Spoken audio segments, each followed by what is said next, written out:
Hey everybody, what's up? Gary Simon here. So today we're going to be checking out design trends that I personally like and also trends that aren't necessarily trends. They're really staples that I don't see coming and going, like for instance, neumorphism.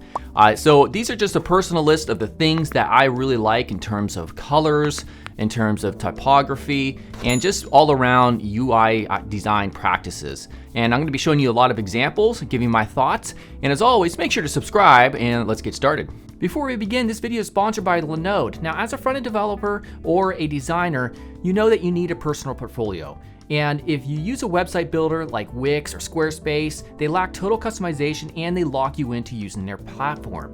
But to be a pro, you need to use the tools that the pros actually use. So level up, start building your own projects and your own portfolio on an enterprise level content management system like WordPress or Drupal. Now, real web development sometimes requires knowledge of spinning up servers, managing domain names, and setting up an occasional staging environment. And there's no better or simpler way to learn the ins and outs of hosting your website than with Linode Cloud Hosting. Linode Cloud Hosting makes it as easy as possible for you to deploy a WordPress or Drupal website in seconds with the free Linode one-click app marketplace. So click on the very top link here in the YouTube description to get your free Linode account, along with $20 of free hosting and all the tools that you need to build enterprise class websites. All right, so we're going to talk about colors here initially. So here you can see we have a white background, very exciting.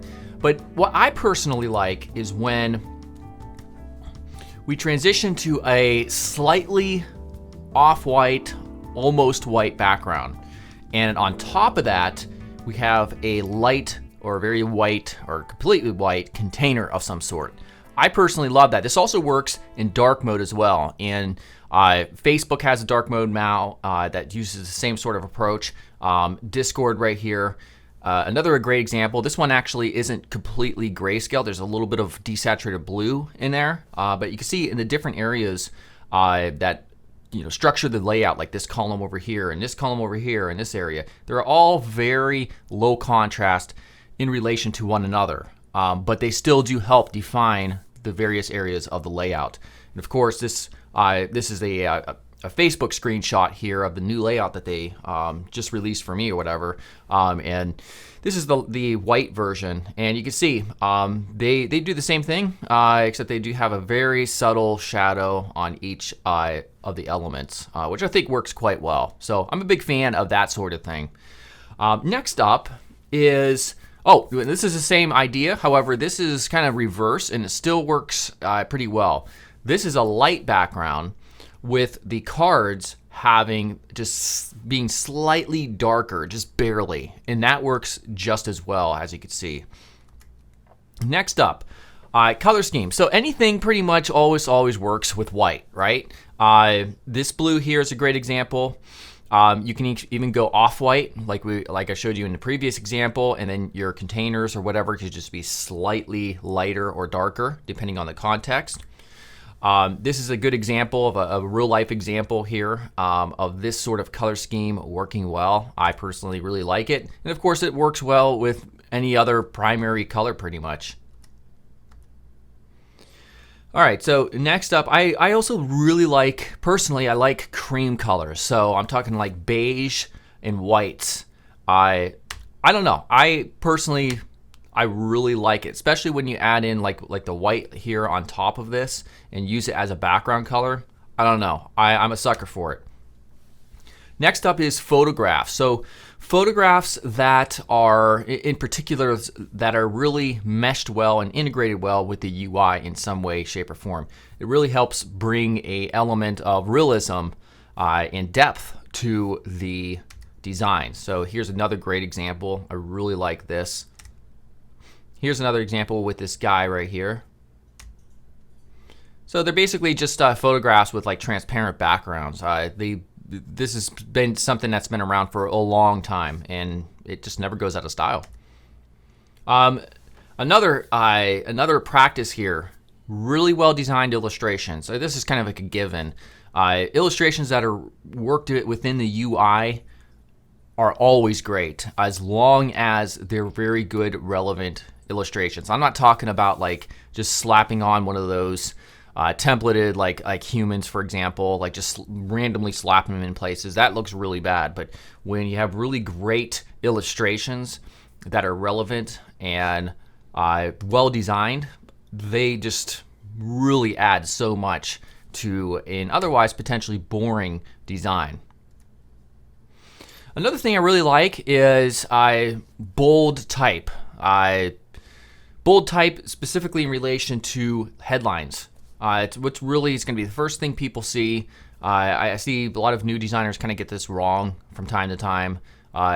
You're not really sure where to look for first in terms of visual hierarchy if you don't have a really solid headline. So here's a few other examples.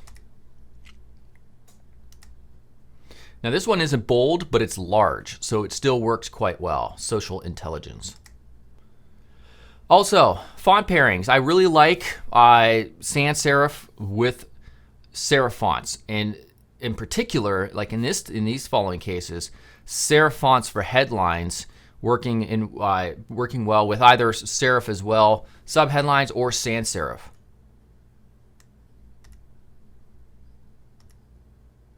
And it really just adds an extra oomph to the design, if that makes sense. In terms of, most designers stick with sans serif. So if you can take a risk and introduce a nice, maybe perhaps bold serif font, and as long as you do it right, it can look very, very cool. Another thing that I like is watermarks. Watermarks can be anything. They don't have to be type-based. In this example, it's type-based. You can see it says something jackets right here.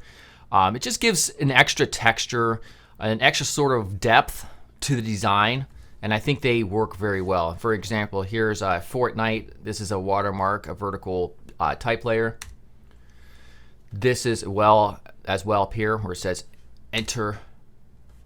Here's another example. So it doesn't have to be type. It could be an illustration. It could be a photograph watermark. But I really like these as well. And you can see just barely right here an example of you can barely see it. It says like ANS right there. I like it. Another example, another thing that I like, I wouldn't call it a trend, but it's just really filling out the UI with small details. So these details can be type-based, they could be icons. Here's a great example. We have a vertical type layer here, vertical type here, and everything's just kind of spread out well. Here's another great example from, is that Bayer Dynamic? I think that's how you pronounce it. You can see just like a sort of like a tiny little element right here where it says 04/05. Facebook, Twitter, LinkedIn links right here. Just tiny, small details that work to really give you a certain sort of aesthetic. All right, so hopefully you enjoyed that. If I missed something, I'm sure there's probably a lot of other things that I missed that I personally like, but off the top of my head, that's what I found. Hopefully you found that useful. If you have any other contributions in terms of things that you like, let me know in the comments. Give me a subscribe if you like this, and I'll see you soon. Goodbye.